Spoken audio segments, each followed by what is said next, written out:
Eu sou a Isabela. Eu sou a Flávia. E você caiu no Angu de Grilo.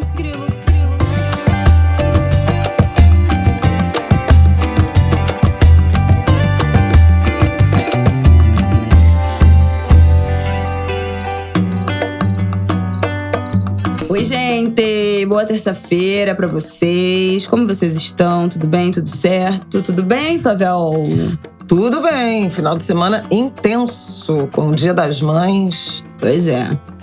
E Martinico outros paranauês. Bom, gente, essa semana a gente vai começar...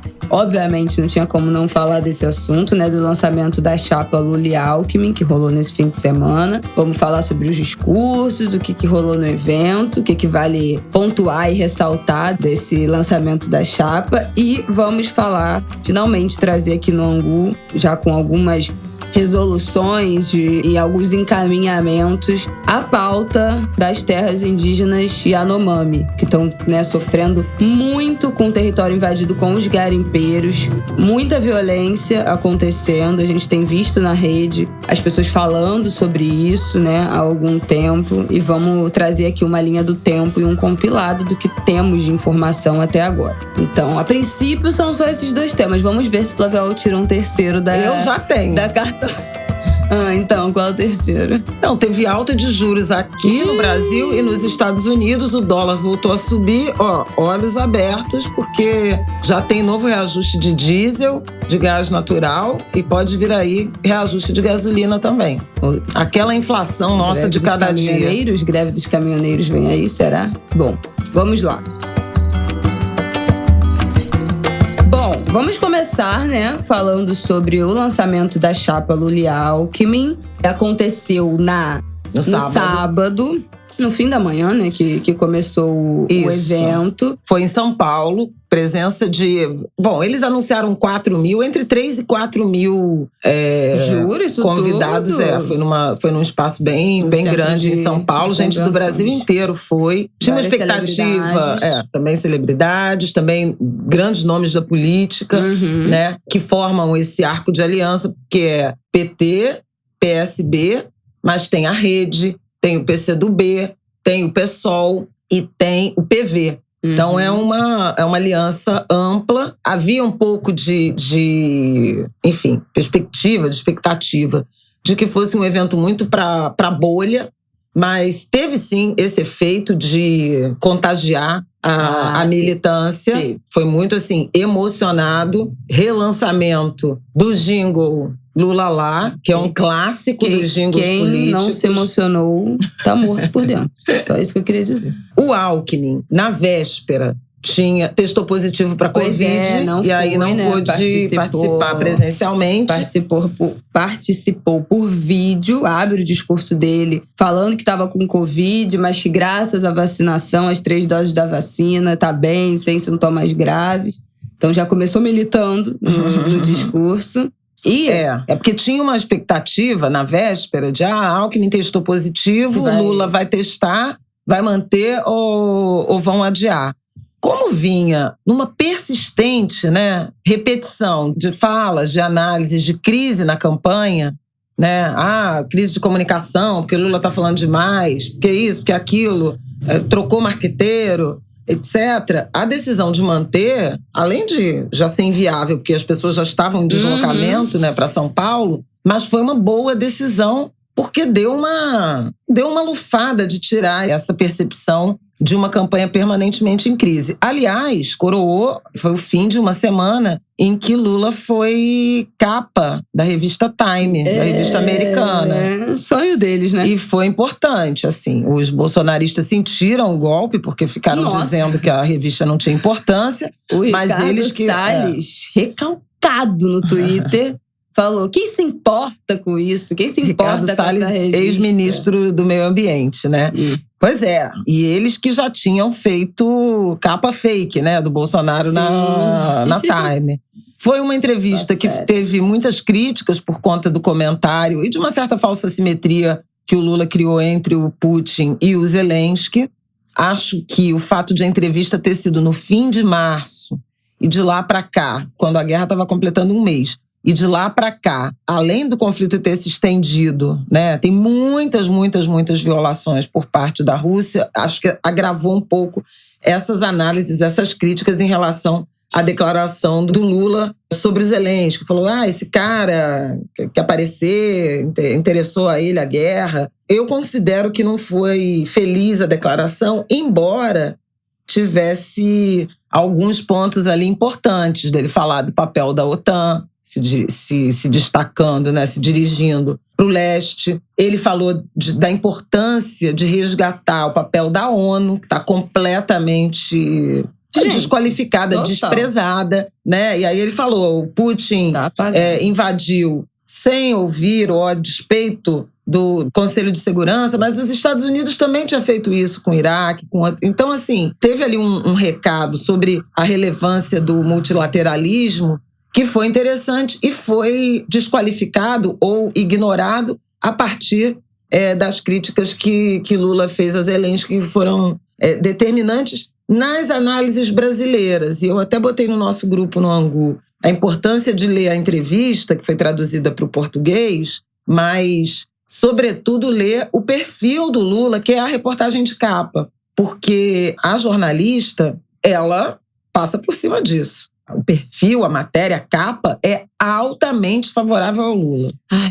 Assim, é impressionante, inclusive, porque dá um pouco de noção da gravidade da situação da democracia brasileira e como o Lula é apresentado como o único adversário. Ela, inclusive, fala uma terceira via que não se... Trazendo as verdades. Que não se concretizou. Mas eu não acho impressionante, porque a política internacional ama o Lula.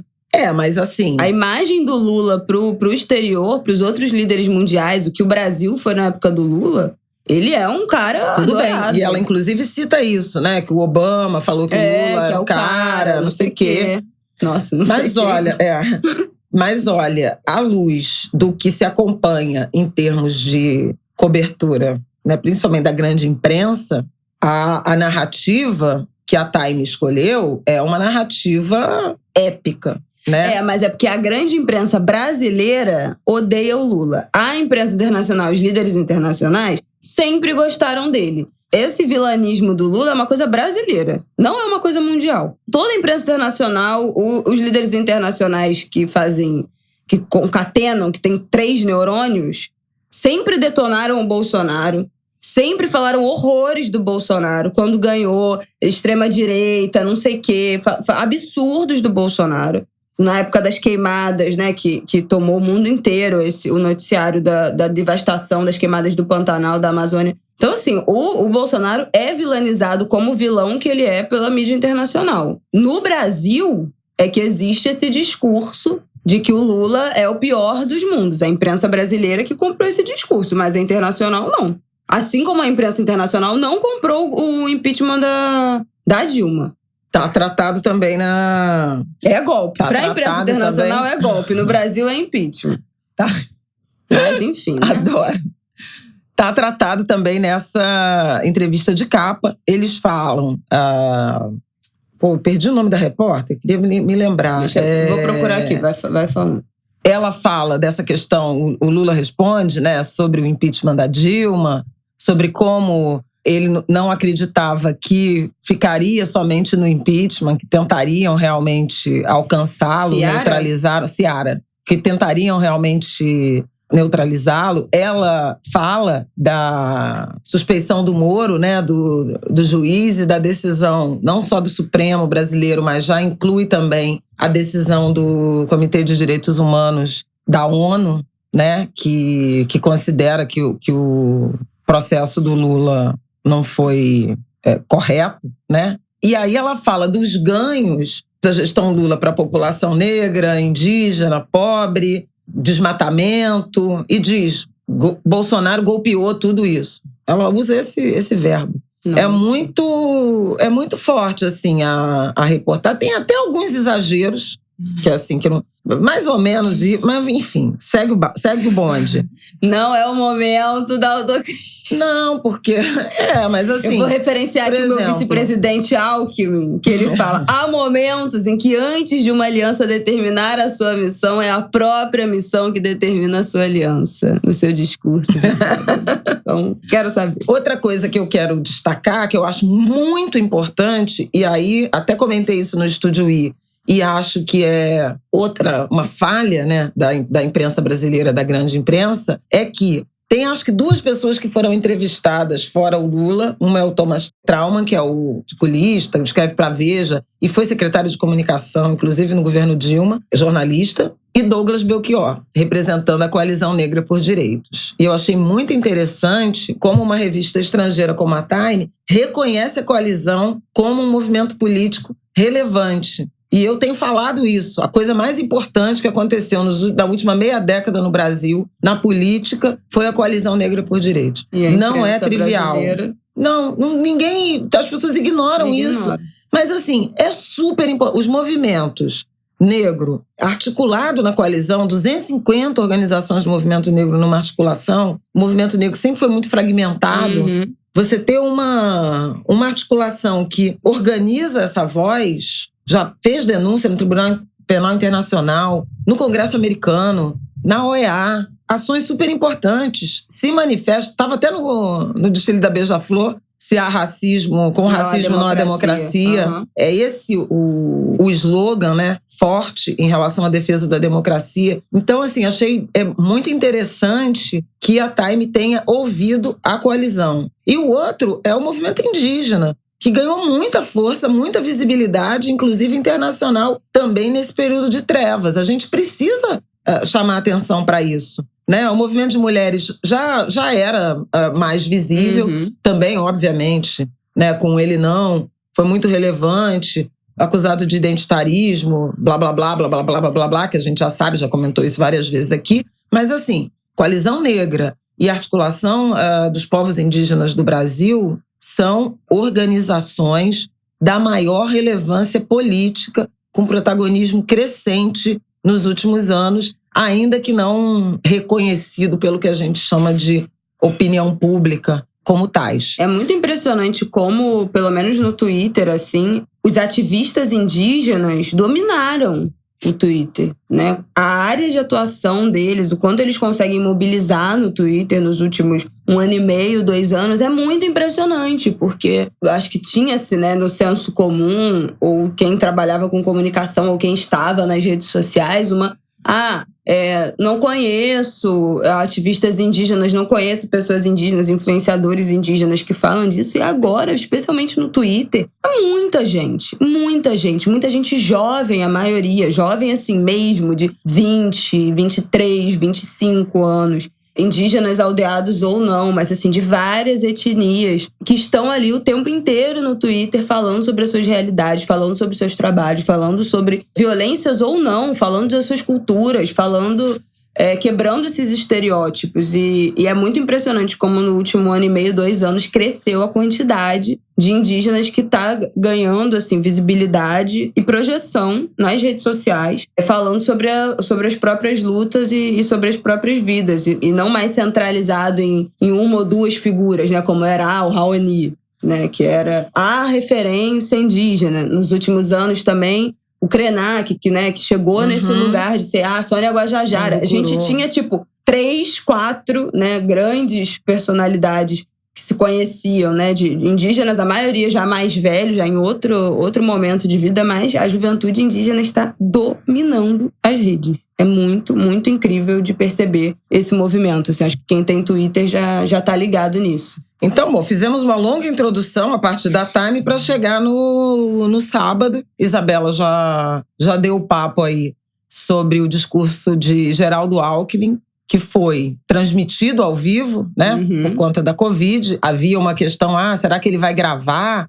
Não, ele entrou ao vivo, o que garante mais emoção, mais verdade. E ele fez um discurso muito potente, algo emocionado e muito ciente do papel dele como um integrante de uma frente de defesa da democracia.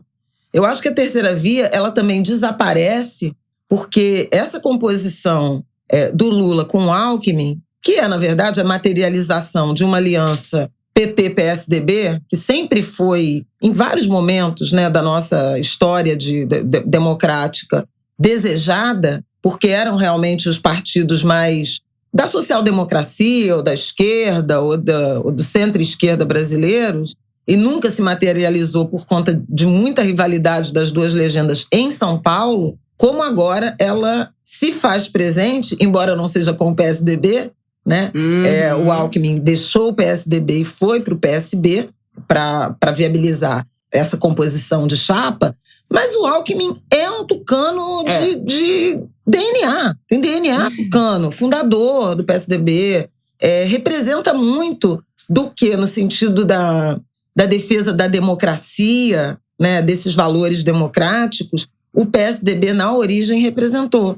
Porque o PSDB é um partido que nasce, né, do PMDB, né, do antigo PMDB, que foi de enfrentamento à Arena e o PDS dos militares, né, que era o arco de alianças conservador, o partido do bipartidarismo era o partido que ficou com os militares, Arena, PDS. E o MDB, que agora voltou a ter esse nome, né, depois virou PMDB e agora voltou a ser MDB de novo, era o partido do enfrentamento, era o partido mais progressista. Doutor Ulisses, Tancredo, Aécio, à época, né, que era o assistente do avô.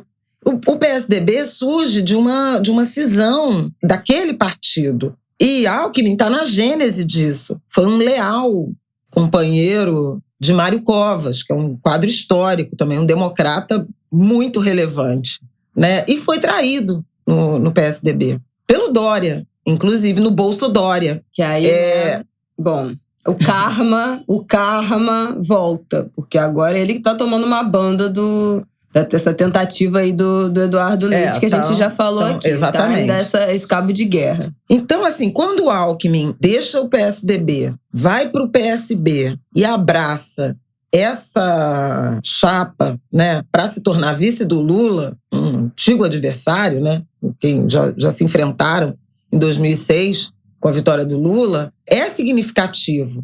E ele fala isso. Olha, não tem primeira, segunda nem terceira via. A única via para defender a democracia, derrubar o autoritarismo, é essa chapa. Ofereço minha lealdade. Eu quero ler um trechinho que eu achei bem bom, assim, desse discurso muito bom dele. A democracia é marcada, sim, por disputas. Disputas fazem parte do processo democrático. Mas, acima das disputas, algo mais urgente e relevante se impõe: a defesa da própria democracia. E quando essa defesa reclama a formação de alianças, e as alianças são construídas graças à persuasão e não à cooptação por verbas ou ao aliciamento por cargos, essa conjunção de forças políticas torna-se uma formidável conquista. Quando o presidente Lula me estendeu a mão, eu vi nesse gesto muito mais do que um sinal de reconciliação entre dois adversários históricos. Vi um verdadeiro chamado à razão. Há momentos em que, antes de uma aliança determinar a sua missão, é a própria missão que determina a sua aliança. Então, foi uma introdução, essa parte está bem ali no início do discurso, para introduzir que essa chapa se deu por essa missão de derrotar essa extrema-direita, de derrotar este candidato. Então, quando ele fala, né, via um verdadeiro chamado à razão, porque, gente, nesse momento que a gente está vivendo, nada pode ser nenhuma disputa ou nenhuma questão de, não, foi meu adversário, perdi para ele. Nenhum orgulho, né, pode ser maior do que o objetivo de tirar este homem, esse governo, essas pessoas, esse grupo que está comandando o Brasil nesse momento. E eu achei muito bom o Alckmin fazer um discurso em que ele ressalta isso, né? A gente tá junto aqui com este propósito, porque nada pode ser, nesse momento, mais importante, nenhum orgulho, nenhuma história, nenhum passado pode ser mais importante do que tirar esse homem do poder.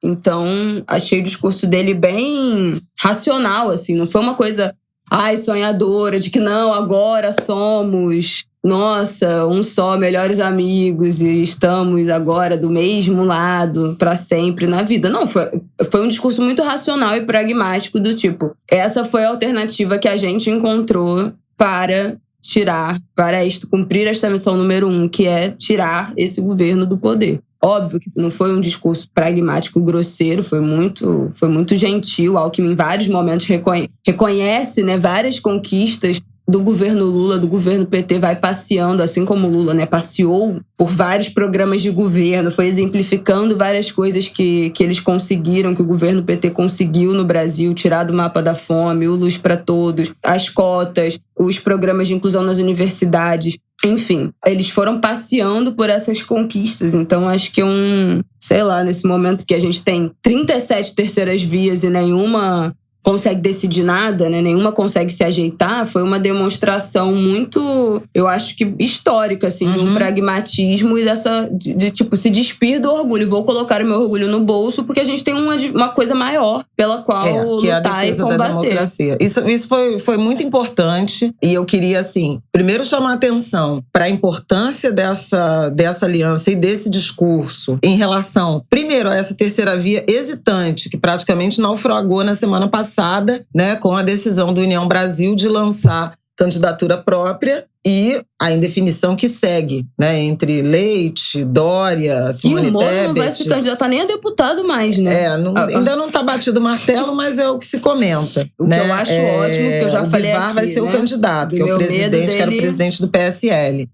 Jesus. Já falei aqui do meu medo do Moro se candidatar e levar mais gente. Então, podendo nem se candidatar a deputado, eu acho particularmente ele se desgastou ótimo. muito e não tem muito ambiente no partido, né? Largou o Podemos e virou essa coisa. Vou pra lá porque é melhor pra mim. Pois é. Já foi logo e tem. Mas enfim, então, à luz dessa fragmentação e dessa indefinição, né, da terceira via, foi importante o discurso, principalmente o discurso do Alckmin, se apresentando como sendo integrante de uma aliança de defesa da democracia, também importante à luz dos últimos acontecimentos. Na semana passada a gente só viu escalada golpista, né? A gente falou aqui no 1º de maio, no ângulo de grilo da semana passada. Aliás, essa semana tá todo mundo pautando, né? 1º de maio, salário mínimo, renda e tal. Tô achando interessante.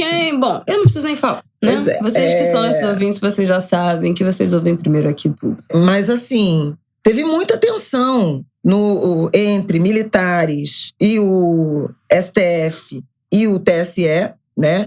Acho que na semana passada a gente já tinha falado dos pronunciamentos do Edson Fachin, Luiz Barroso, Alexandre de Moraes. Isso continuou na semana passada. O presidente do Senado, o Rodrigo Pacheco, foi visitar o presidente do Supremo Tribunal Federal num gesto de aproximação entre esses dois poderes, legislativo e judiciário. Então, isolando um pouco o Palácio do Planalto, né, no enfrentamento, nos ataques, o STF estava se defendendo muito solitariamente, e isso deu uma mudada de eixo. Mas vejam, os militares avançaram uma casa nesse tensionamento com a democracia. O ministro da Defesa foi encontrar o Luiz Fux, presidente do Supremo Tribunal Federal, que deu uma declaração meio protocolar, concordamos na importância da democracia, etc. E o Fachin fez um discurso muito forte, dizendo que não é hora só para diálogo, é hora de defesa da democracia, é hora de aceitar desqualificação, ataques ao Poder Judiciário, questionamentos ao Poder Judiciário, nem de disseminação de informações falsas e levianas. Foi muito duro. O ministro da Defesa pediu uma audiência com o Fachin e ele não concedeu, disse que não tinha agenda, nem na quarta nem na quinta-feira. Aí o ministro da Defesa pediu para o Fachin tornar público a série de sugestões e perguntas que foram enviadas pelo Ministério da Defesa sobre o sistema eleitoral. Tem uma crítica forte em relação a isso, porque foi o Barroso que chamou os militares para integrar a comissão de transparência, e aí eles agora se acham no direito de tentar interferir, tentar criar ruídos. Mas o Fachin respondeu muito bem, porque disse: tá aqui, tá tudo aqui disponível. O que não estava disponível foi porque o próprio Exército, as próprias Forças Armadas pediram que fosse informação reservada. Então, quer abrir, tá tudo aqui, tá tudo aberto. Não recebi porque não podia, estava ocupado, mas já me reuni 2 outras vezes com o ministro da Defesa. Então, tipo assim, não vem com essa pressão. E no fim da semana, na live semanal, o Bolsonaro falou que ia contratar uma empresa, que o PL, partido dele, vai contratar uma empresa privada para auditar as eleições a partir de informações do Exército e do TSE.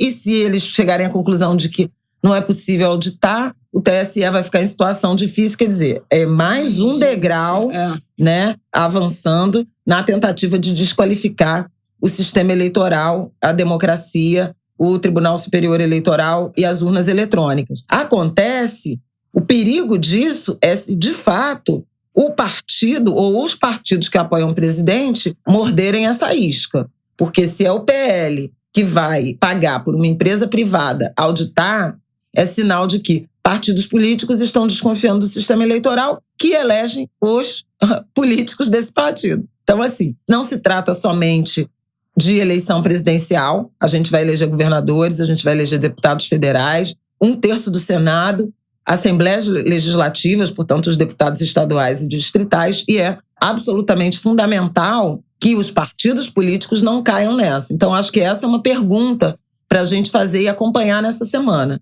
O PL vai, de fato, encampar essa teoria golpista, né, de empresa privada? Fachin fez uma fala, e o Rodrigo Pacheco fez uma fala importante, dizendo que o sistema eleitoral ele é responsabilidade da Justiça Eleitoral e não de outras instituições, e aí acho que estão incluídos o Palácio do Planalto, o Ministério da Defesa e até, eventualmente, as legendas, e nem cabe a uma empresa privada garantir a responsabilidade e a credibilidade das nossas eleições. Então, assim, foi nesse ambiente de mais tentativa de degradação da democracia. Teve até a matéria da Reuters falando que o diretor da CIA, né, William Burns, recomendou cautela ao presidente em relação aos ataques à democracia brasileira. Essa é uma preocupação do governo americano, em particular, porque sabem da ligação Trump-Bolsonaro e o que aconteceu no 6 de janeiro, né, de 2021 lá nos Estados Unidos. Então foi nesse cenário, só para traçar assim, em que ambiente Lula e Alckmin lançam a sua candidatura, frisando, sublinhando a importância da defesa da democracia e os riscos que a democracia brasileira corre. Então, assim, importante o discurso do Alckmin e depois importante o discurso do Lula, que chega a falar em fascismo e devolver o fascismo para o esgoto da história. Mas o que eu achei curioso, aí não sei se a Isabela vai também achar, é que, em que pese os dois, e principalmente o Alckmin, né, mas o Lula também, terem destacado tanto a necessidade da defesa da democracia nesse momento de escalada do autoritarismo no Brasil, a partir do Bolsonaro e de seu discurso golpista, eles não se apresentaram como uma chapa somente plebiscitária entre o sim e o não, coisa que a gente tem comentado aqui no Angu em relação a outras eleições estrangeiras. Eles trouxeram uma carga muito grande de esperança. Sim. Muito solar. Pô, né? Um discurso muito solar. Não foi um discurso só de reação ao medo. Foi um discurso de vamos voltar a ser feliz. Tipo assim, que me remeteu muito à campanha Chile, quando tem o plebiscito para saber se o Pinochet continua ou não. Tem um filme ótimo chamado No. E ele faz o não era votava não quem não queria o Pinochet. Não era sim a democracia, né? Era sim ao Pinochet e não. E a campanha do No, o Pinochet tinha certeza que ia ser uma campanha falando não a isso que tá aí, não às mortes, não só assim, a rejeição ao medo, à brutalidade, não sei o quê. E o não virou uma grande campanha do sim. É a história de marketing dessa campanha. O símbolo era um arco-íris e era uma campanha super solar. Não pra gente ser feliz. Não pra gente voltar a andar pelas ruas sem medo. Não pra gente se abraçar de novo na praça, nos estádios, não sei o que lá. Isso dá uma chave de braço na campanha do Pinochet, que ele tinha certeza que a campanha do não ia só ter imagem de tortura, de mortes, de presos políticos, de não sei o quê. E a campanha era tipo crianças correndo na relva. E ele perde. O não ganha. Eu achei que esse discurso do Lula e algumas coisas das peças que já foram divulgadas, de jingle, dos abraços, daquele palco cheio de gente, né? Com artista, tinha Dilma, tinha Erundina, mas tinha Paulo Miklos, Tereza Cristina. Sim. Uma grande celebração. No vídeo tinha a Flor, né? A Flor Gil, que é uma criança. O vídeo abre com uma criança cantando. Ela tem, 12 anos. Isso. Gil, que foi ministra da Cultura do primeiro governo Lula, né? Do governo Lula. Então, a gente era feliz e sabia. Eu era criança e eu sabia. Eu era feliz e sabia. Então, eu achei, assim, muito interessante esse conceito de tentar não só trazer essa agenda séria do enfrentamento ao autoritarismo, né, e de defesa da democracia, mas trazendo uma ideia de alegria, uma ideia solar, de afeto. O Lula falou muito disso, pois né, de amor. Eu quero ler aqui o que ressaltar aqui alguns trechos rápidos que a gente já tá se estendendo aqui nesse bloco, né? Pra variar. Pra variar. Mas, logo no começo do discurso, ele fala: eu quero começar falando da mais importante lição que aprendi em 50 anos de vida pública, 8 dos quais presidindo esse país. Governar deve ser, sobretudo, um ato de amor. Então ele já abre falando disso. E aqui a principal virtude de um bom governante é a capacidade de viver em sintonia com as aspirações e os sentimentos das pessoas. E se alegrar com cada conquista, com cada melhora na qualidade de vida do povo que ele governa. E aí, eu acho muito interessante que, ao longo do discurso, ele projeta várias imagens na cabeça de quem tá ouvindo. Então, isso aproxima demais. Ele fala: compartilhar a felicidade da família que, graças ao Minha Casa e Minha Vida, toma pela primeira vez nas mãos a chave da tão sonhada casa própria. É se emocionar com aquela mãe que viveu anos e anos à luz da lamparina e com a chegada do Luz para Todos pode finalmente contemplar a serenidade do seu filho dormindo à noite. Não é só falar as pessoas que não tinham luz e agora com a Luz para Todos têm luz, né? É outra construção. Ele cria na nossa cabeça essa imagem que é muito emocional, né? Que é muito emocional, desta mãe que pode contemplar a serenidade do seu filho dormindo à noite. É se alegrar com a avó que, quando jovem, era obrigada a partir um único lápis em 2 pedaços para dar aos filhos e depois, com Bolsa Família, pode comprar um material completo para a neta, até mesmo um estojo com lápis de todas as cores. Ele faz essa... né, o discurso faz essa criação dessa. E aí estamos falando de quê? Imagem. De inclusão social, né? Não, é emocional, mas estamos falando objetivamente de inclusão social. E é tudo verdade. Ao contrário de colegas meus, eu não acho que foi um discurso para a esquerda, eu acho que foi um discurso para o Brasil, para o povo brasileiro, né? Essa experiência da inclusão, sensorial, né? Esse caminho que ele faz. Acho que foi nessa direção. E o discurso contém programa de governo. Total. Não. Defende a Eletrobras, então não vai ter privatização da Eletrobras. Tem várias questões ali que estão esclarecidas. Sim. Política de preço de combustíveis. Tá tudo ali, gente. É um passeio pelo passado. É tipo assim, olha só, eu quero lembrar aqui pra vocês tudo que eu implementei, tudo que eu fiz nesse país. Se vocês já esqueceram nesse tempo, eu quero lembrar. E também um direcionamento. E aí ele fala, em 2003, quando eu tomei posse como presidente, eu disse que se ao final do meu mandato todos os brasileiros tivessem pelo menos a possibilidade de tomar café da manhã, almoço e jantar, eu já teria cumprido a minha missão de vida. Então ele fala disso. Que tirou o Brasil do mapa da fome. Ele fala do primeiro artigo da nossa Constituição, enumera os fundamentos do Estado Democrático de Direito. Ele fala da soberania, a gente vai retomar a soberania do nosso país, mas não essa soberania de resguardar a fronteira e espaço aéreo, mas também de proteger as riquezas minerais, a biodiversidade. Enfim, ele fala isso da Petrobras. Nossa, o botijão de gás já chegou a custar R$150, comprometendo o orçamento doméstico. O óleo diesel não para de subir. Sacrificando os caminhoneiros. Manda um recado direto para os caminhoneiros, né, que apoiaram o Bolsonaro. E aí... E apoiam, né? Ainda. Eu não sei o que esse povo tem na cabeça, mas vamos lá. Fala da Eletrobras.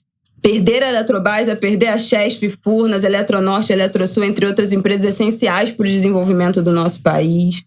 Então, assim, defender nossa soberania, defender os bancos públicos, Banco do Brasil, a Caixa Econômica, o BNDES, o BNB e o BASA, que foram criados para fomentar o desenvolvimento do país. E foram esses bancos que salvaram nosso país na crise de 2008 e 2009. Dá um recado para a agricultura familiar. Ele fala como os recursos direcionados para o CNPq, CAPES, Fundo Nacional de Desenvolvimento Científico, como saltou, né, nos governos do PT e como os investimentos recuaram, né, nesses últimos anos. E ele vai costurando como defender a soberania é investir na ciência, defender a soberania é defender a Amazônia, defender a soberania é... Então, assim, diretas total. Ele vai costurando o discurso, brigando, né, dando essa direta nessa história que foi construída desse governo. Nossos governos, o salário mínimo subiu 74% acima da inflação. Então, assim, olha, isso aqui também é muito bom. Se os trabalhadores não têm dinheiro para comprar, os empresários não terão para quem vender. E isso leva ao que assistimos hoje. Fechamento de fábricas em São Paulo, na Bahia, na Zona Franca de Manaus e muitas multinacionais deixando o nosso país. Então, assim, gente, o plano de governo realmente, assim, tá todo aqui. Ele faz um resgate do passado. As linhas estão todas aí, demarcadas. Aí, assim, aí tem questões. Você tem um pensamento liberal na economia e acha que tinha que ter privatização, etc, etc. Mas não tem engano ali não, viu? Não tem engano ali não. E o liberal que disse que ia privatizar, não privatizou nada, né? Até aqui. E tá atacando a Petrobras. Eu acho importante também sublinhar isso, né? Como o Bolsonaro, na construção de uma ideia de que seria liberal na economia, como isso foi um estelionato eleitoral, né? Mentira, pois é, mentira total. Outra coisa que eu achei muito legal, assim, muito importante, ele citou a Dilma. Eu quero terminar dizendo, Dilma, que bom que você tá aqui, porque tem muita gente que, para criar confusão entre nós dois, fala, você vai levar a Dilma pro ministério? Nem eu vou levar e jamais a Dilma caberia no ministério, porque a Dilma tem a grandeza de ter sido a primeira mulher a ser presidente da história desse país. Você não é minha ministra, mas você vai ser minha companheira de todas as horas, como você foi desde o dia que nós nos conhecemos. As pessoas desse país precisam aprender o que é uma relação de companheirismo e o que é uma relação de amizade. E, cara, eu acho que assim, né? Quantas vezes o Lula não deve ter ouvido que que a Dilma é um tópico sensível, né? Que citar a Dilma, não, mas sofreu impeachment, mas também era um governo que não foi bom. Muitas análises já apareceram. Então, assim, você peitar, né? Não invisibilizar essa mulher que tem uma história que assim... Mais do que não invisibilizar, visibilizar. Exatamente. Acho que faltou fazer aceno pra Marina também. Acho que o Lula errou no dia Ela tava lá? Não, no dia não tava. E no dia em que eles formalizaram a aproximação com a rede, ela também não tava. E ele falou de forma crítica. Marina, às vezes, parece que tem muita raiva. Marina tem motivos para ter raiva. E acho que ele errou muito em ter chamado atenção para isso. Porque mulher é sempre ou histérica ou raivosa. Uhum. E ela tem os motivos dela. Ela foi muito atacada, né? Em alguns momentos, ela foi derrotada na agenda de governo de defesa do meio ambiente. Enfim, houve erros ali que justificam essa mágoa da Marina. E a forma de resolver essa mágoa é estendendo a mão e não cutucando a onça, né? Dizer que ela é raivosa.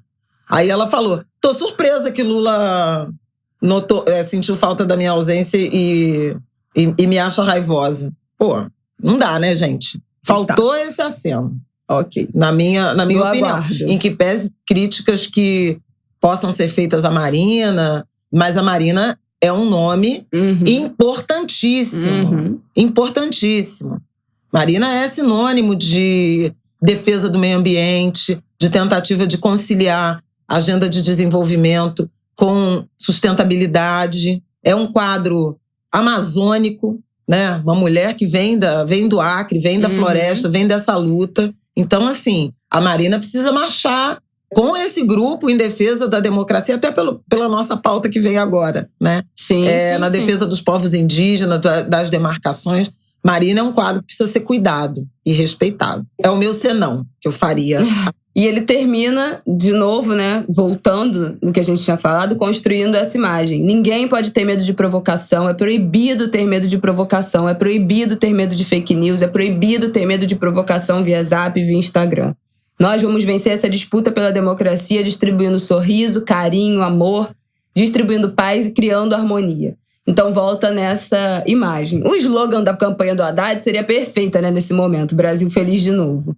Mas deixa pra lá, não deu certo. Não, mas vamos juntos pelo Brasil, que é a ideia dessa frente ampla. Sim, né? Sim. E a outra coisa, pra terminar, pelo amor de Deus. A bandeira do Brasil posta como fundo. No fim da... Essa é muito de resgatar a bandeira, pegar a bandeira de volta, devolver a bandeira aos brasileiros e não a esse grupo, né, de extrema-direita que sequestrou a camisa da seleção brasileira, que sequestrou a bandeira brasileira.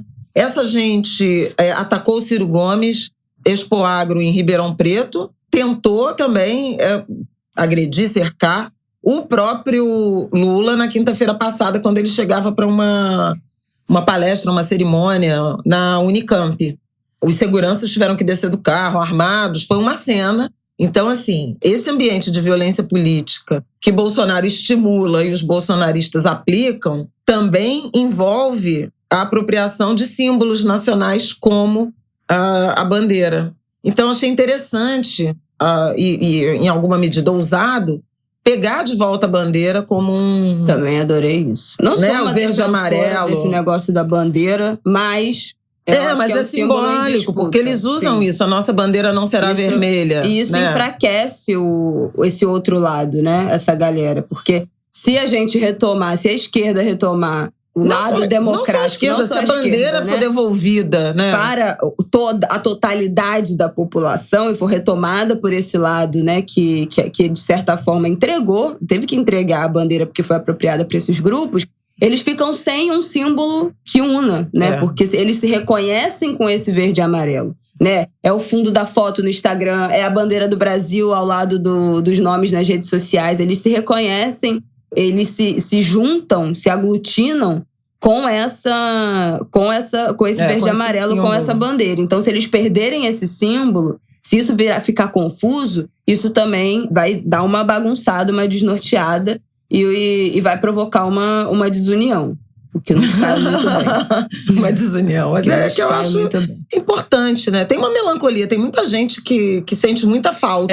Vambora. Esse ano tem Copa do Mundo. Vamos, galera, brasileiros. Né? De não poder usar a camisa da seleção brasileira. Foi sério isso. Tudo bem que a CBF é fogo isso. Não, mas assim, é porque foi apropriada pela política, né? Uma loucura. A bandeira não é da CBF. A bandeira e a camisa, né? É da seleção brasileira. Um amor do Brasil pelo futebol. Não, vai dar tudo certo. Isso foi muito duro. Tem Copa do Mundo depois da eleição. A outra já. Tudo não. Então tá, vambora, gente. Vambora, pelo amor de Deus. Esse terceiro tema aí, felizmente vai cair, hein? Vai cair porque não vai dar tempo, não. Sinto muito, a alta do dólar vai ficar pro outro dia. Vai pra comunidade Angular. Vamos lá. Vamos aqui, então, falar da linha do tempo, né? Traçar essa linha do tempo, dessa questão, da situação da terra indígena Yanomami. A gente está aqui com 2 documentos que depois a gente pode até ver como é que disponibiliza na sinopse aqui para vocês, que faz a nota. Um deles é a nota pública da Rutucara, Associação Yanomami, sobre a situação do desaparecimento da comunidade Sanomã de Araçá. É uma nota de dia 6 de maio, isso, que vem de Roraima. E eles falam que esses registros de violência na terra indígena Yanomami começam em 2017, com a morte de um indígena por disparo de arma de fogo, durante uma briga fomentada pela distribuição de cachaça por garimpeiros aos indígenas. Então isso começa em 2017. Esse indígena tinha 2 esposas. Essas mulheres ficaram em situação de extrema vulnerabilidade, foram prostituídas nos acampamentos de garimpo. E aí, uma dessas esposas morreu em seguida, com várias, versões da sua morte, tendo como resultado, né, registro final, envenenamento autoprovocado. Então, né, a gente volta naquela pauta que a gente já tratou aqui do suicídio, né, entre pessoas negras, entre pessoas indígenas, como é algo explosivo, exponencial. E aí, desde 2020, temos outra linha do tempo. Então, essa história começou lá em 2017. Desde 2020, a gente tem uma linha do tempo de várias medidas judiciais que foram tomadas para a proteção dos Yanomamis. Então, em julho de 2020, O Tribunal Regional Federal, TRF1. TRF. É porque indígena é a Justiça Federal. Sim, tá. Determinou que o governo federal retirasse os garimpeiros da terra atribuição da União, então é a Justiça Federal. A Comissão Internacional dos Direitos Humanos emite as medidas cautelares em favor dos membros dos povos indígenas Yanomami e Equiwana. Ai, gente, eu não sei se fala assim. Esses 2 pontos lá em julho de 2020, bem ali no auge, né, da pandemia. Em março de 2021, no auge, portanto, da segunda onda, depois de um pedido do Ministério Público Federal, a Justiça Federal determina multa diária de R$1 milhão caso não haja retirada de garimpeiros da terra indígena Yanomami. Em junho de 2021, 3 meses depois, por unanimidade, o STF determina a imediata proteção para o povo Mundukuru e Yanomami, a DPF 709. Isso tudo a gente pode ver como é que a gente bota esses links, porque eu tô olhando aqui, tem várias matérias linkadas, né, junto com essa linha do tempo. Aí agora, já aqui, em abril de 2020, então, portanto, tem um mês, né, praticamente um mês essa última notícia, a MPF reitera ao STF um pedido de desintrusão de garimpeiros da terra indígena Yanomami. Então, o MPF reiterou aquela DPF 709 que eu acabei de citar, que já tinha quase um ano, né? De junho de 2021, quase um ano depois, 10 meses depois, o MPF pede que seja reiterada esse pedido. E agora, no dia 5 de maio, portanto, na semana passada, a organização indígena pede ao STF novas medidas de proteção na terra Yanomami. Então, um novo pedido dentro da DPF 709, que segue sendo ignorada, né? Basicamente. Dentro disso, responsabilidades do governo federal de proteção das comunidades indígenas, que é atribuição do governo, que vem sendo ignorado. E na verdade, a gente sabe por quê, né? O governo Bolsonaro é aliado, né, desses projetos de mineração em terras indígenas, de garimpo, eles chamam de, acho que, mineração artesanal, que é basicamente garimpo, a exploração mesmo, o desmatamento, que no mês de abril foi recorde, né? Na Amazônia, de floresta, está tudo relacionado e o governo é, obviamente, um governo de... Não é nem só de descaso, né, aos direitos das comunidades, das populações tradicionais e com o desmatamento. É quase um indutor, promoção, né? Promove é um indutor esse ambiente disso. Então, realmente, as nossas comunidades tradicionais, os povos indígenas, nativos e as comunidades quilombolas estão vivendo tempos de muita opressão, de muita violência. A Sociedade Maranhense de Direitos Humanos também, na semana passada, divulgou um documento chamando atenção para o fato de que nos últimos 2 anos no Maranhão, 14 pessoas morreram em decorrência desses conflitos envolvendo fundiários, né, nessas áreas de conflitos. Desses 14, 7 eram quilombolas, 2 eram indígenas. Então você vê uma violência também muito orientada a essas comunidades, sem que o governo tenha tomado providências. Aí a gente tem a justiça tentando cobrar as responsabilidades e a própria ministra Carmen Lúcia, a Isabela já mencionou as decisões todas do Supremo, mas quando houve a notícia desse suposto, né, estupro e morte de uma menina de 12 anos, ela cobrou providências numa sessão do Supremo que não era sobre isso, ela pediu a palavra para fazer referência a esse caso, a essa apuração.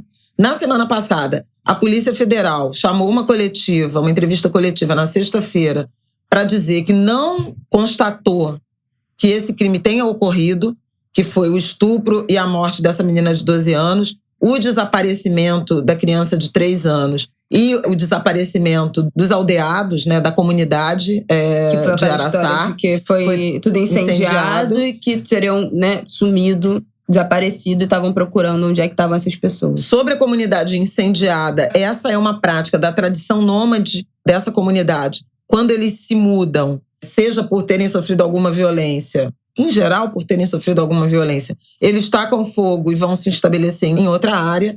A comunidade foi localizada numa área de garimpo, então ninguém sabe exatamente se eles estão dizendo que está tudo bem porque está tudo bem ou se eles estão dizendo que está tudo bem porque estão em um ambiente de opressão. Por isso, essa nota que a Isabela mencionou, da Associação e das Organizações Indígenas, reivindica uma investigação ampla, profunda, de longo prazo, em relação à série de violações que já foram constatadas. E que não dá para dizer se a polícia não encontrou corpo, né? Mas se sabe que a prática dessa comunidade é de incinerar ou de cremar os corpos, portanto teria que localizar as cinzas e fazer algum tipo de investigação em relação a isso.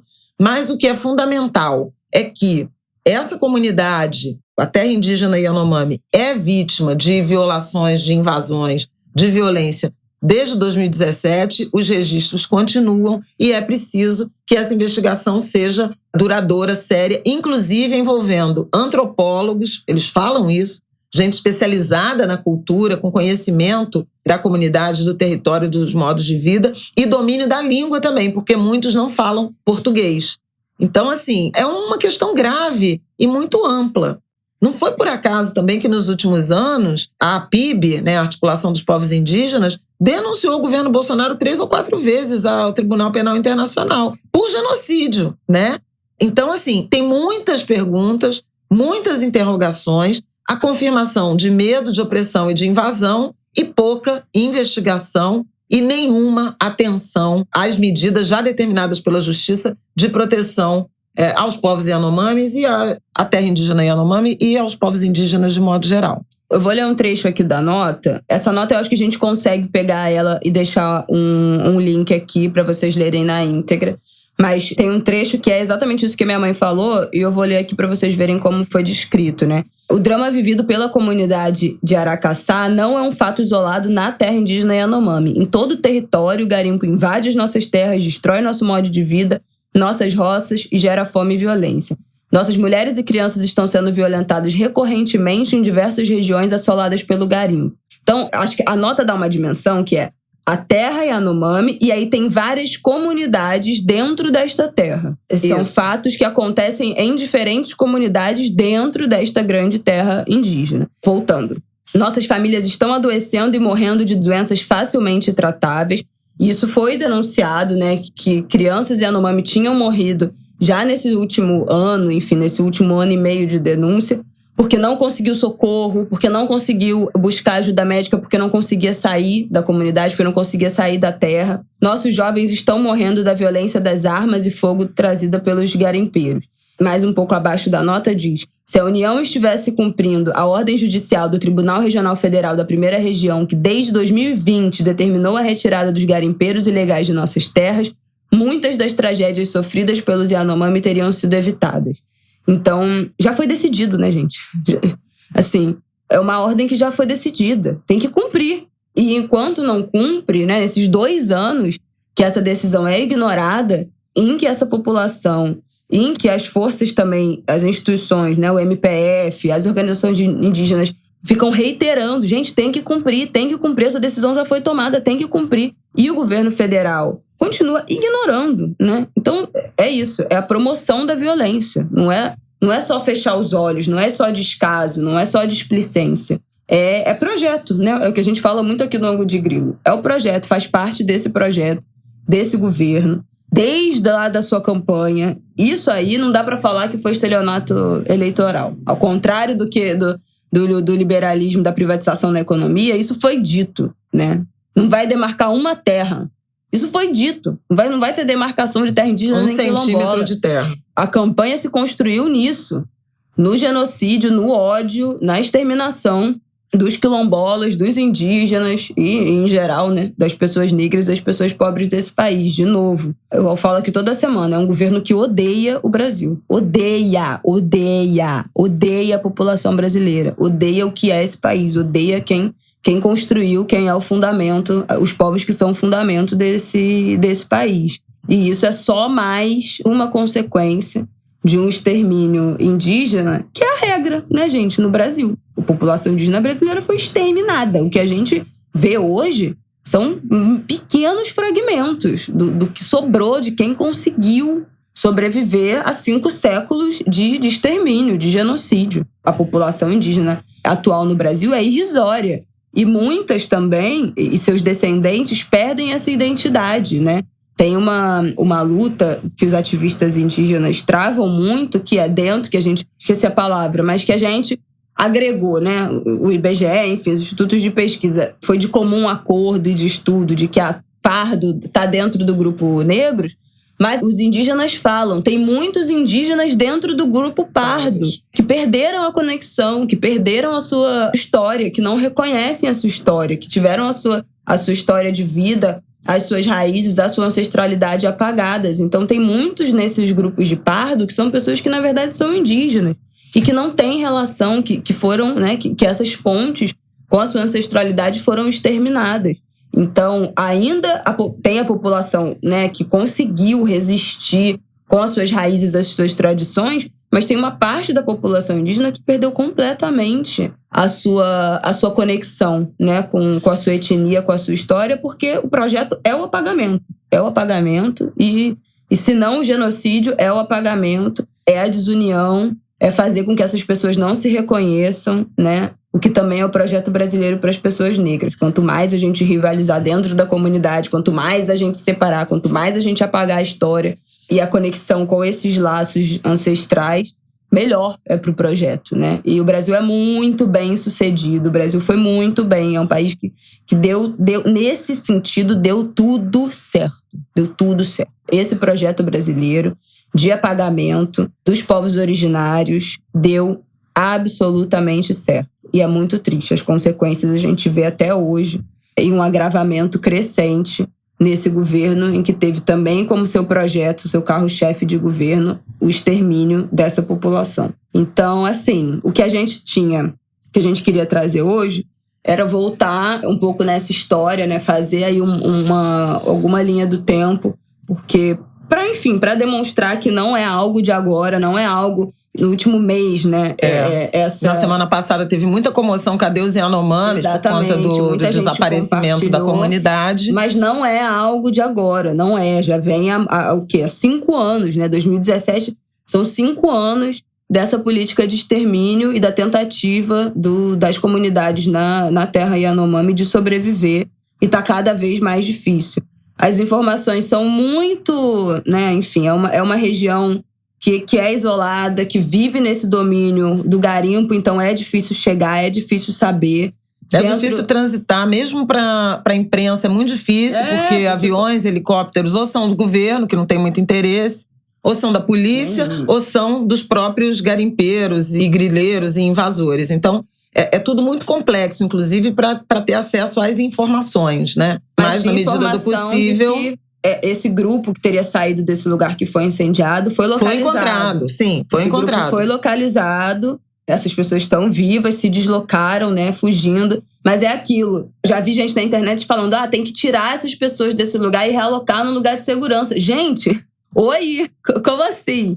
Esse é o lugar dessas pessoas. Esse é o lugar que elas pertencem. Essa terra é demarcada, gente. Isso não constitucionalmente. Existe. Tem que tirar os invasores. Exatamente, é óbvio que E falam de 10, 20, até 30 mil garimpeiros É inacreditável. Na terra indígena Yanomami. E não é simples assim, né? A gente já falou aqui, quando a gente falou dos livros do Krenak, quando a gente falou lá da Flip, não sei o quê. A relação dos povos indígenas, assim como dos quilombolas com a terra, é visceral, é ancestral. A montanha é o meu parente. A gente citou isso aqui, que o Krenak fala nos livros. Então não é tipo assim, vou me mudar. Igual a gente pega aqui, muda de apartamento. Isso não existe. A relação com a terra é outra. Acho que vale a pena também familiar. Também indexar um mapa. Né, com localização, pra vocês terem ideia do que é, do tamanho e do que é o tamanho também da ameaça, o tamanho do território e o tamanho da ameaça. Agradecer ao pessoal da organização da ONG Uma Gota no Oceano, da qual eu, inclusive, sou conselheira, que preparou com apoio das comunidades, das lideranças, essa linha do tempo que a gente está mostrando. A Gota faz um trabalho importante de comunicação, de articular a comunicação e difusão das informações dos povos, das comunidades indígenas e quilombolas. É isso, gente. Vamos para os nossos finalmente? Vamos. Eu acho que é prestar atenção nisso do dólar, né? Os juros subiram. Quem estiver endividado, abre o olho. Quem estiver pensando em se endividar, abre mais ainda o olho. porque empréstimos, taxa de juros, tudo muito caro, principalmente cartão de crédito, cheque especial e etc. Então, se puder segurar a onda, é melhor segurar a onda. Se sobrar um dinheirinho, junta. Até um bom momento para aplicar, né? Quem tem dinheiro, porque a taxa de juros está muito alta. Mas, assim, a gente está vendo uma inflação ainda fora de controle, né? A Petrobras já anunciou uma nova rodada aí de aumento de preços. Hoje anunciou do diesel e na semana passada já tinha anunciado do gás natural. Então, a gente está vendo, porque o petróleo realmente ele se estabilizou acima de $100 por conta da guerra, por conta de tudo isso que a gente já falou aqui várias vezes. E os juros subiram nos Estados Unidos. A tendência do investidor é, então, comprar títulos americanos com uma remuneração maior. E o dólar voltou a subir aqui no Brasil, depois de ter alcançado aí a faixa de 4,60. Voltou para o patamar de 5,1, 5,5, R$5,07. Voltou ao patamar de meados de março. Então, barbas de molho, porque a situação econômica não está fácil. E não ficará fácil em pouco tempo, não. Você tem indicações, querida? Eu assisti Anatomia de um Escândalo, é uma série da Netflix, que eu achei muito interessante. O final é até meio tosco, assim, enfim.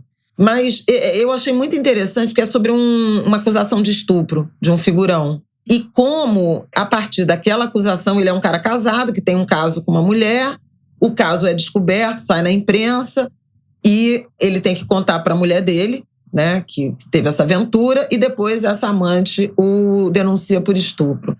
Mas é muito interessante como as personagens femininas elas vão se encontrando. E me remeteu muito a alguns casos que a gente viu de uma denúncia de estupro contra um sujeito de abuso, e aí outras mulheres denunciam com relatos muito semelhantes. É muito interessante como, assim, o modus operandi do cara e como a própria mulher dele fala. Cara, quando a mulher descreve, ele me pegou, ele encostou no meu traseiro, ele puxou minha blusa, não sei o quê, ela fala pra ele, isso é você. É assim que você faz, é assim que ele toca. Então, assim, nossa, me marcou muito. Como esses caras que cometem, ou essas histórias de crimes sexuais, elas têm um padrão. Acho que a dramaturgia ajuda a explicar por que isso se dá. A frase que ele sussurra no ouvido das vítimas, né? Eu recomendo. Não é excelente, mas é uma série interessante de se ver. Bom, eu tenho uma indicação que é o programa que estreou semana passada do Paulo Vieira, o Avisa Lá Que Eu Vou. Ele acontece às terças-feiras, às 10h45 no GNT, e tem uma versão resumida que vai ao ar no Fantástico. Quem não assistiu, hoje é terça-feira, né? Então dá tempo, hoje 10h45, mas fica sempre disponível também no Globoplay.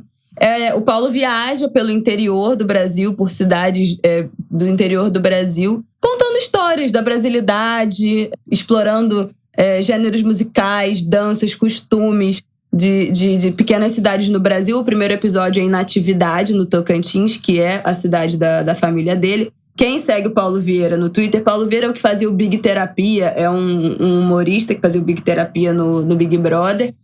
Quem segue ele no Twitter já leu as histórias de Pablo e Luizão, que é o pai dele e o melhor amigo do pai, que tem histórias completamente surreais. E é sensacional a forma como o Paulo vai recontando pra gente ali no Twitter essas histórias.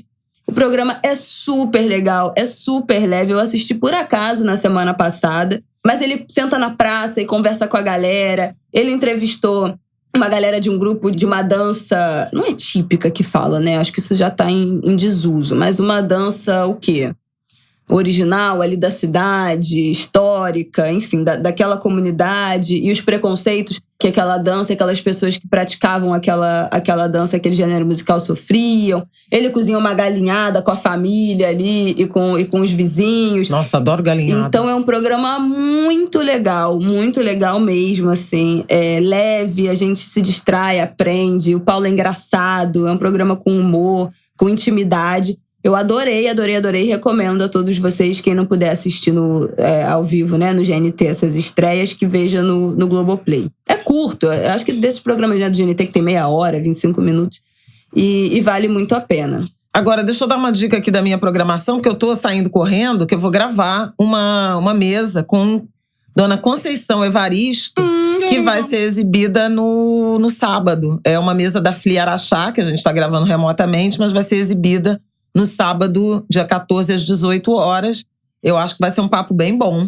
A gente já trocou aqui algumas figurinhas, eu e Madame Conceição. E acho que vai ser bem bonito de assistir, de ouvir. A gente se ama muito. Eu amo demais essa mulher, então acho que vai ser bonito de assistir. E também no sábado, no mesmo horário, eu estarei presencialmente também participando de uma mesa sobre territorialidade na FLI Portela. Na quadra da Portela, hein, gente? Vai ter cimas, vai ser bem bacana também. Aquela então estão convidados. Não é a Afropatota, é a Patota. É a Samba Patota. Samba Enredo Patota.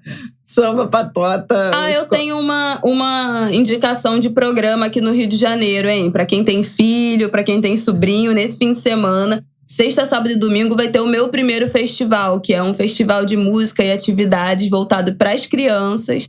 Acontece na sexta, no sábado e domingo, lá no Passeio Público. Então, enfim, muito legal a programação, né? Pensar nesse entretenimento, nessa agenda para as crianças, para as famílias. Então, se você tem filho, sobrinho, procura lá no Instagram, meu primeiro festival, vê a programação e vambora. Eu devo ir lá no domingo.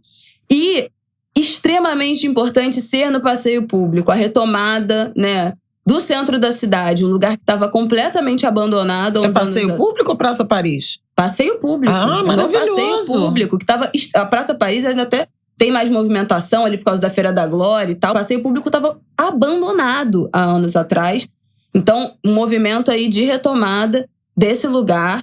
Acho excelente, acho ótimo. Estarei por lá no domingo, se tudo der certo. Ok. Então, Angulers, boa semana. Você quer sair correndo? Porque eu ainda vou ler os 3 comentários da nossa audiência que vale reiterar. Deixa eu ler só pra você não perder. A gente tem um parabéns pra mandar hoje pra Bia Tomasco, que é aniversariante desta terça-feira. Pediu um parabéns. Viva, Bia! Parabéns, Bia. Saúde e prosperidade. Temos aqui um comentário do Adriano Saraiva, que falou: hoje um aluno chega e solta. Professor, olha só, estou ouvindo o Ângulo de Grilo de tanto o senhor falar e estou adorando.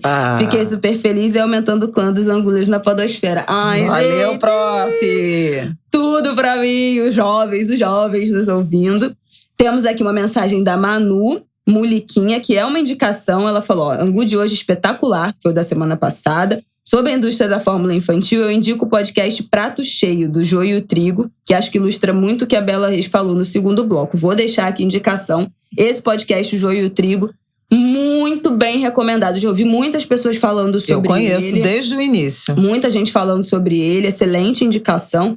E esse fim de semana teve um congresso de pediatria que, olha, o barraco desabou com a história de negócio de fórmula infantil, pediatra fazendo dancinha no stand da Danone. Tudo aconteceu, gente. A comunidade da podosfera, dos pediatras, das mães, foi a loucura nesse fim de semana. Eita. E outro comentário da Raquel, @QQelPS. Consegui escutar o Angu hoje. Gente, só agradeço por esse letramento semanal e por essa comunidade maravilhosa. Amo esse podcast. A minha mãe sempre dizia: tem que pensar na mãe primeiro que o restante se encaixa. E é bem isso mesmo. É isso. E é bem isso mesmo, Raquel. É isso, Angulers. Última coisa. Meu Deus, ela tem que ir embora e ela coisa. Fica... Eu tenho que ir embora, mas a última coisa, porque o TSE fechou, né? As inscrições, a regularização do título foram 2.042.000 adolescentes, 15, 16, 17, com menos de 18 anos, que se habilitaram para as eleições desse ano. Então, uma campanha que eu tenho que dar crédito, na moral, né? encabeçada por mim. Isabela começou essa campanha antes do TSE. Eu não vou me furtar a me dar os créditos, porque vocês sabem que esta campanha começou no Angu de Grilo ainda no início de 2021. Depois de 10 meses, fechou a data no último 4 de maio. Isso. E nós tratamos disso aqui há muito tempo. Todo o povo chegou depois. A Anitta, Leonardo DiCaprio, Mark Ruffalo. O TSE fez a semana de 14 a 18 de março. I'm sorry, mas aqui no Angu de Grilo, mais uma vez, precursoras. Mandamos muito bem. Valeu, galera. Galera juvenil. Agora tem que transformar essa habilitação em voto, né? Efetivamente. E não só para presidente, governador, deputado, senador. Vamos prestar atenção nessas agendas. Eu até escrevi a coluna do jornal sobre isso na sexta-feira. Vou compartilhar aqui também. Já compartilhei na comunidade, mas vamos deixar na sinopse falando dessa análise das agendas, da importância da juventude. E eu queria destacar, já que a gente começou na política, que também se habilitar a votar nesse ambiente é um sinal de confiança no sistema eleitoral que está sendo atacado. Então, com certeza. Isso é muito importante. Um sinal muito importante. Boa semana. É isso, gente. Boa semana, bom final de semana para vocês. Até semana que vem. Um beijo.